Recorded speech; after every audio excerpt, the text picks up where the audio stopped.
Hello viewers, তোমরা সবাই কেমন আছো? আশা করি তোমরা সবাই ভালো আছো।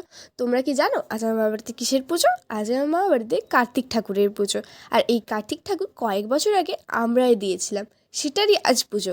তার জন্য আমার মামা বাড়িতে এখন প্যান্ডেল হয়ে গেছে আর আমরা এখন ডেকোরেট করছিলাম। আর এটার জন্য অনেক বেলুন টেলুন লাগবে তো। আর এই দেখো আমার ভাই, তোমাদেরকে দেখতে পাচ্ছ? আর এখানে আমরা বেলুন দিয়ে সাজাচ্ছিলাম। আর সাজানোর পরে আমরা একটু ভাইজাটা সাজাবো। সব জায়গায় সাজানো হবে আর আমার ভাইয়ের জায়গাটা সাজানো হবে না, এমন কি কোনো দিন হবে? তোমরাই বলো। সবাই রেডি হয়ে ঘুরছিল আর আমরা কি এমনি এমনি করবো? তাই আমরাও একটু রেডি হয়ে গেছিলাম। চলো তোমাদের একটু বাইরে থেকে ঘুরিয়ে আনি। আর একটা কথা কি জানো বন্ধুরা, আমরা এই সব জায়গাটা সাজিয়েছি। তোমাদের কেমন লাগছে একটু কমেন্ট করে জানাও তো দেখি, ঝটপট করে। আর সবাই বলছে আমার ভাইয়ের ফেসটা নাকি আমার মামার মতো হয়েছে, কিন্তু আমরা জানি আমার ভাইয়ের ফেসটা আমাদের মতোই হবে। আর বাইরে যা ঠান্ডা, বাইরে থেকে আমরা বেরিয়েই ঢুকে এসেছিলাম। আর আমার দিদিকে দেখে মনে হচ্ছে আমার দিদি